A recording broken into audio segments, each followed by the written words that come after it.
Very good morning, students. Students will continue our chapter 10, Traders, Kings and Pilgrims.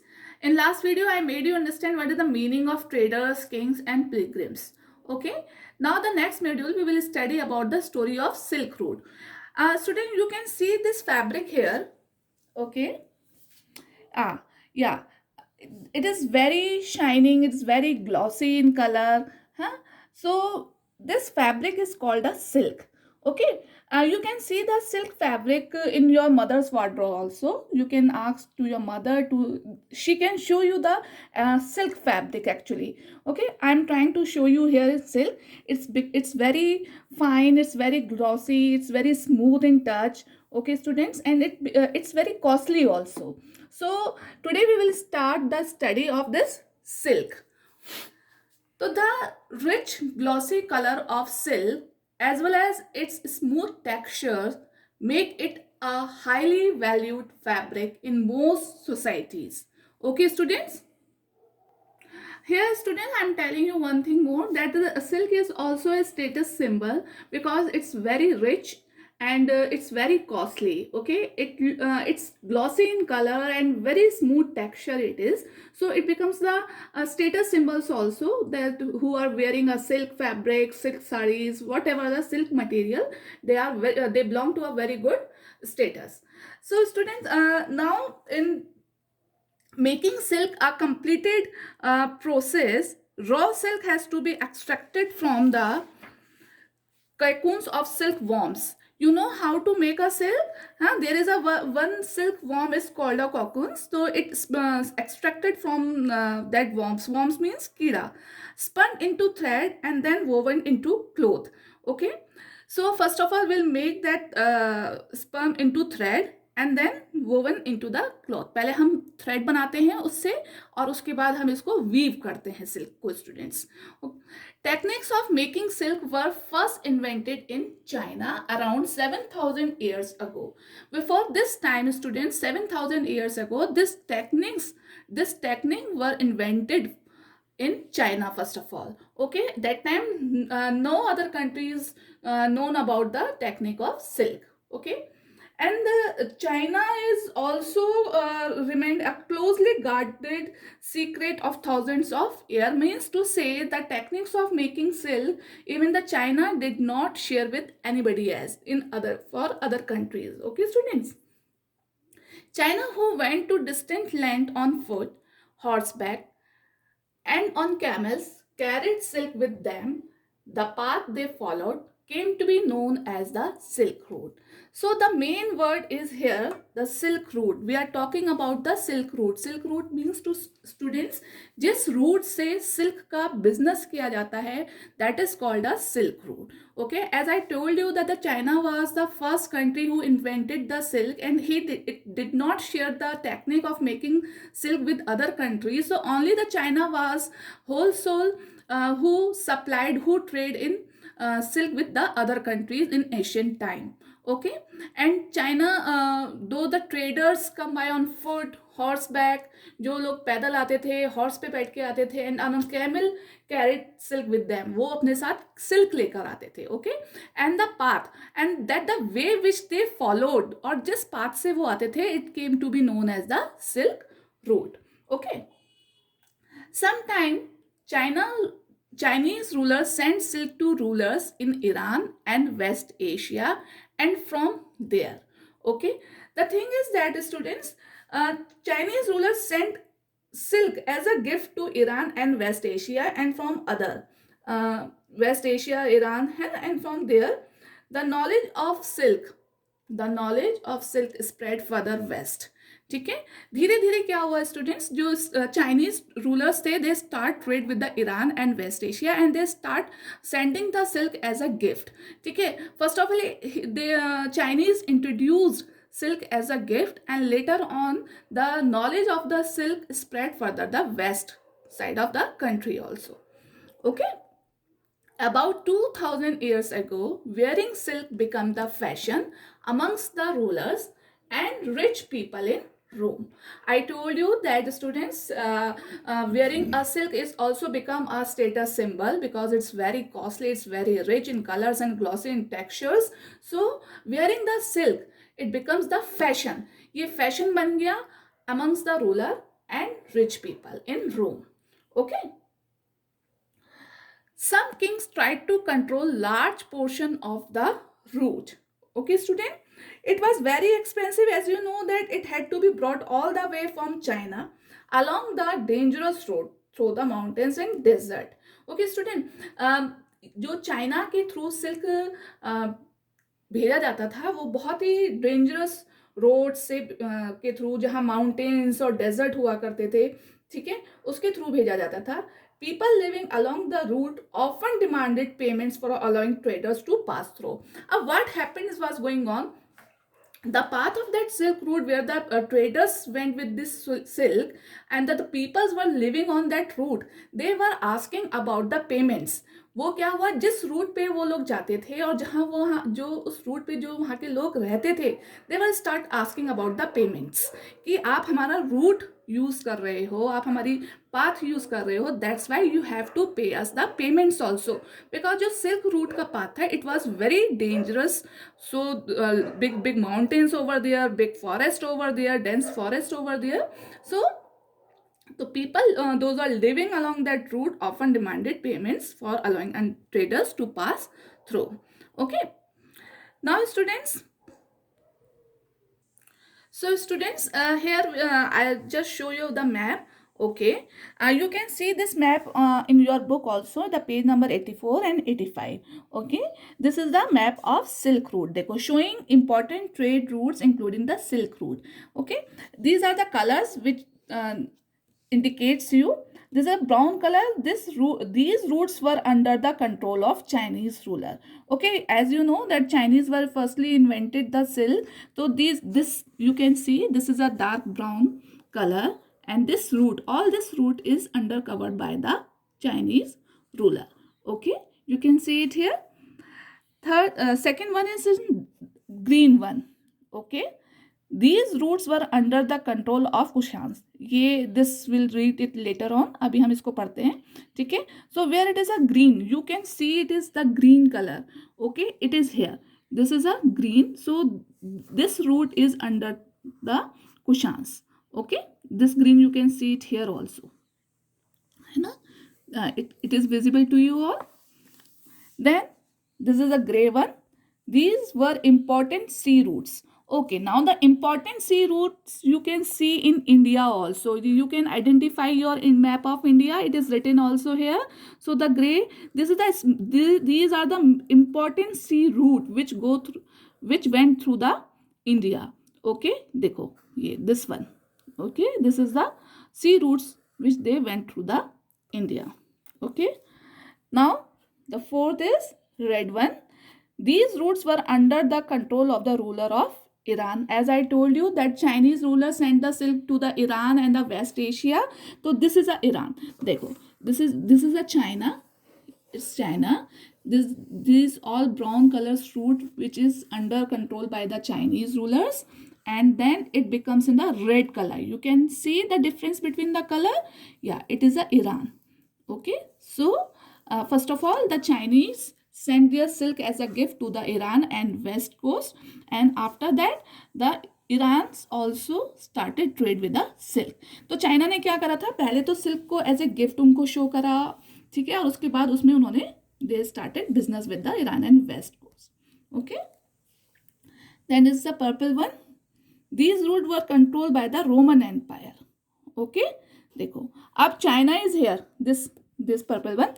देखो अब ये है, this is for the route of Roman Empire, and is a China here. You can see it is too far from the Rome, but through the business it's connected to each other. So China started business with Iran and Rome. Okay, and most of the rulers, that silk becomes very much famous, and it becomes in fashion to wear the silk. Okay, so in this way you can see the Rome here also. ठीक है, so this is all purple in color. This route shows you the Roman Empire. Okay, so you can see this is a very large area. This is for Iran. This is red color and it's showing Iran to you. This is purple color. It is showing to you that Roman Empire. Okay, yeah. It is green, that is Kushans. This we will read it in this same paragraph. Okay, अभी हम इसको पढ़ेंगे. Then it goes through from the India. This is the main sea routes. Okay, through which with China use this sea routes to do trade with other countries. Okay, देखो China का जो सी root है वो India से ही होके जाएगा Iran और रोम में. So India also played a very important role in this sea route, Silk Route. Okay, students. And easily identify the Silk Route. Some king tried to control large portion of the route.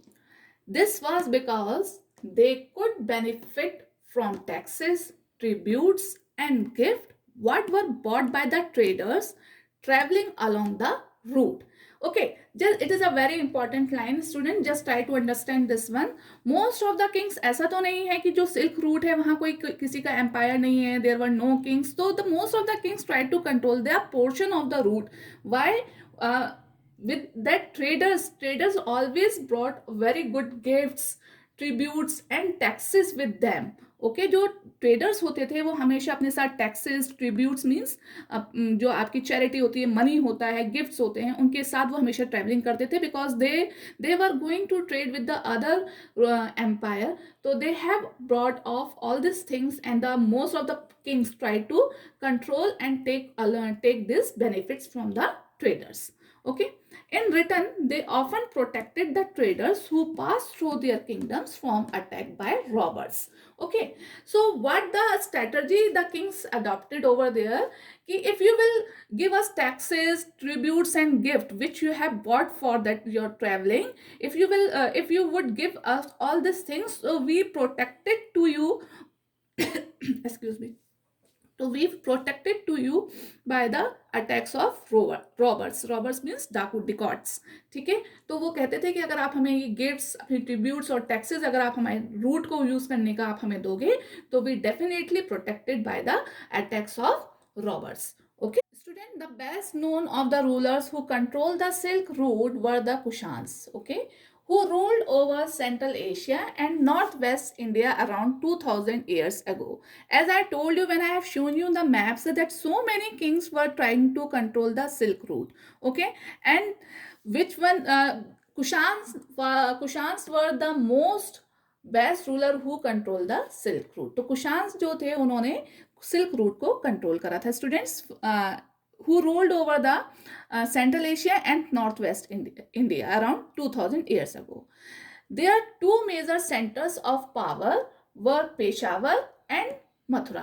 उनके दो main centres थे, power centres थे, and they were Peshawar and Mathura. Takshila was also included in their kingdom. Okay, Takshila was also included in their kingdom. During the rule of branch of the Silk Route extended from Central Asia down to the seaports at the mouth of river Indus.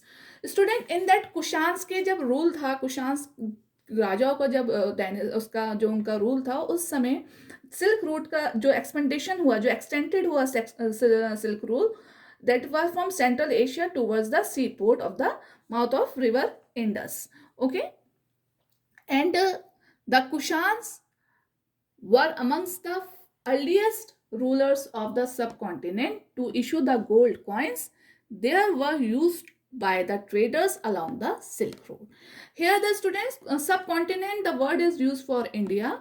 Okay, so the Kushans were the amongst the first earliest ruler of the subcontinent. Means to say India के सबसे पहले जो rulers में से कुशांस जो rulers थे, they have start issuing the gold coins. उन्होंने सबसे पहले gold coin issue करना start करा, and these were used by the traders. ये सब किसके through, traders के through use करा जाता था, those along the Silk Route, जो कि Silk Route का यूज किया करते थे.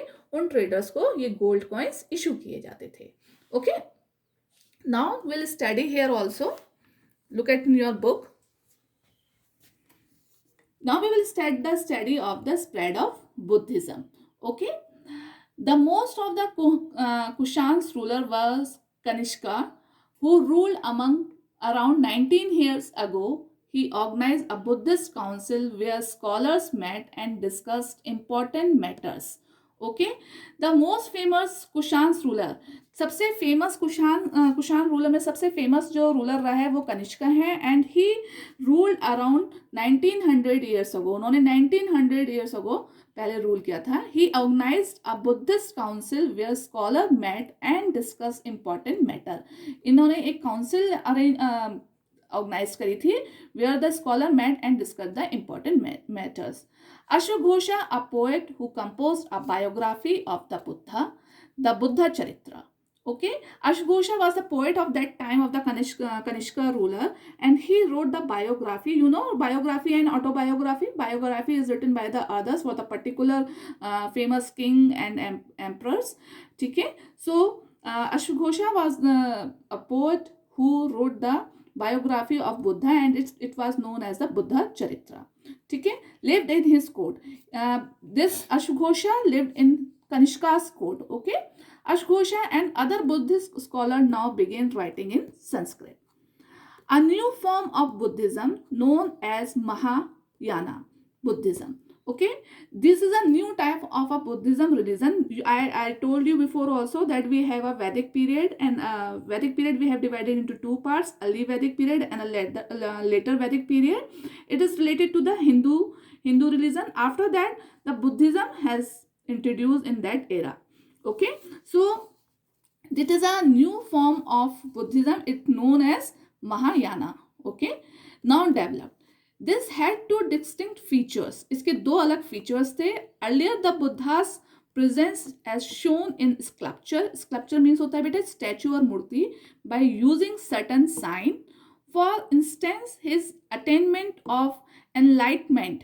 Enlightenment means होता है ज्ञान की प्राप्ति. Okay, was shown by sculptures of the people tree. People का ट्री आपको सबको पता है. तो आपने बुद्धा की जो मूर्तियां देखी हैं, statue, have you seen that the Buddha statue, it always under the people tree. You found it कि जो बुद्धा के स्टैचू हैं वो ज़्यादातर पीपल ट्री के नीचे ही आपको देखने को मिलते हैं. It showing that the enlightenment of the Buddha under the people tree. Now statues of the Buddha were made, many of these were made in Mathura while others were made in Takshila. उस समय भी बुद्धा के स्टैचू बनाए जाते थे students, and so many statues, most of the statues were made in Mathura and the Takshila. The second change was belief in bodhisattvas. Okay, bodhisattva the second belief था. These were supposed to be a person who attained enlightenment. Once they attained enlightenment, they could live in complete isolation and meditate in piece. Second जो इनका features था that is Bodhisattva. उसमें क्या था students, the person who got enlightenment, he और they lived in isolation. Isolation means सबसे अलग रहना, बिल्कुल है ना, जिसमें आपका कोई भी आपके फैमिली से कोई कनेक्शन नहीं है, कोई रिलेशंस नहीं है आपके. You have to lived in isolated place and meditate in peace. जैसे जंगलों में रहना, वहाँ मेडिटेट करना. ठीक है. However, instead of doing that, they remained in the world to teach and help other people. As though they lived in isolation and they meditate in peace and they are a part of other material life. But after that, they remained in the world. वो लोग दूसरों की help भी करते थे और teach भी करते थे. The worship of Bodhisattvas became very popular and spread throughout the Central Asia, China and later to Korea and Japan. तो जो second instance feature था बोधिसत्वा का, it became very popular in Central Asia, China and Korea and Japan also. Buddhism also spread to Western and Southern India, where dozens of caves were hollowed out of hills for monks to live in. ठीक है. For the second features, as I told you in second feature, who got the enlightenment, they lived in isolation. So for all these things in India also, बहुत सारी जो caves थी उनको खाली कर दिया गया. ठीक है. किस लिए? क्योंकि वहाँ जो monks हैं वो रह सकें. Some of these caves were made on the order of king and queens, other by merchants and farmers. These were often located near passes through the Western Ghats, road connecting prosperous ports of the coast with the cities in the Deccan run through these passes. Okay student, ये जो caves थी वो बनाई गई थी queen's और Kings के orders के through. Other caves made for the merchant and farmers also. some caves were used by the merchant and farmers also, and these were often located near the passes through the western घाट. ये ज़्यादातर caves कहाँ है? इस near the western Ghats. Road connecting prosperous port of the coast with cities in the Deccan run through these passes. Okay students, traders probably halted in these caves monastery during their travels. ठीक है, तो traders जो हुआ करते थे वो अपनी travelling में के दौरान during their travelling they start staying over there in monasteries. Buddhism also spread southwest to Sri Lanka, Myanmar, Thailand, and other parts of the Southeast Asia, including Indonesia. The older form of Buddhism, known as the Theravada Buddhism, was more popular in this area. ठीक है, जो Buddhism Myanmar Thailand में बहुत popular हुआ है. This was a old form of Buddhism as known as Theravada Buddhism, and this is the most popular area in this. It was more popular in this area. Okay students, so in next video we'll continue with the quest of the pilgrims. Okay, and whatever the queries you have, you can send the queries in your WhatsApp group students, and definitely I will answer your queries. So student, all the best, stay safe, take care.